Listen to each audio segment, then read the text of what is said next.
Hello, everyone. Mr. Schultz here.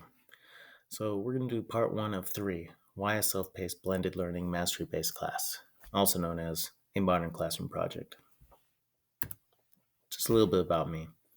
As you can tell from this picture, I have a wife and two kids. We all love nature. I especially love to hike, and I like to take them sometimes hiking up into the mountains. As a family, we all love to play and watch sports: soccer, football, tennis, baseball. I currently teach math and coach tennis at Savannah High School. Uh, Fall is the girls' season, and spring is the boys' season. I have the following credentials: math, history, English. Computer science is in the works, but not yet. I love board games, and I love hearing about stories. Everybody has a story. Why don't you tell me one? So let's move this a little bit. So, a blended self-paced mastery-based learning class, a modern classroom project, has three main parts to it.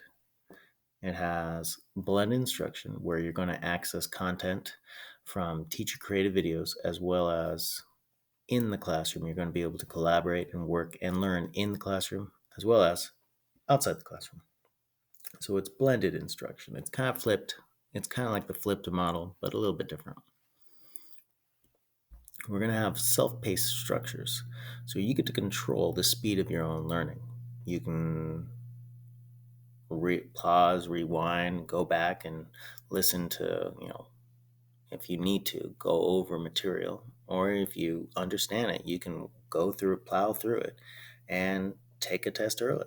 Heck, you could watch the week's worth of videos in one day and see if you can understand the material, and then watch the next week's of material a couple days later.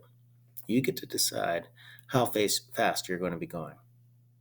This last part is very particular. Mastery based grading is where you're going to need to show some mastery, demonstrate mastery of the content in order to go on to the next subject.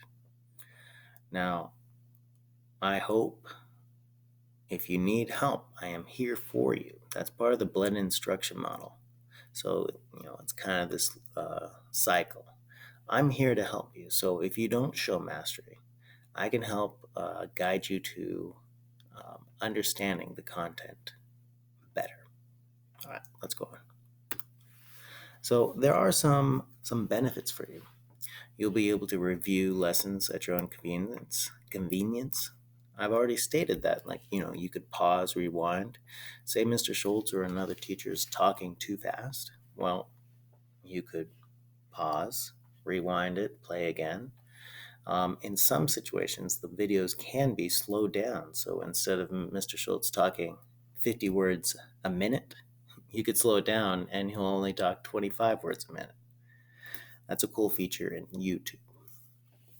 Now, also, this is my favorite part: math homework that you may have asked somebody to, hey, show me what you got, and then you just straight up copied them, or maybe you Googled for a hint and it gave you the entire problem, or even like photo math. You could just take a picture and it will give you all the answers with the work. Well, now it can be done in class, and we can work together and we can figure it out and grow. You can learn a whole lot more from working with other individuals, as well as listening from your teacher, rather than just copy paste.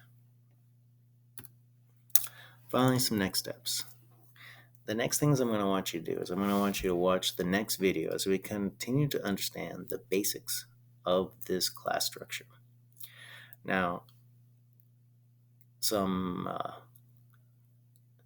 we're going to be talking about like must do's, should do's, and aspire to do's. Some should do's you could do is to complete the Khan Getting Ready for Algebra course challenge, as well as completing the Khan assigned activities. Now, if you haven't already done it yet, you can log on to eCadence right now and go to the Textbook Alex program and finish that initial knowledge check. We need to get that done as soon as possible.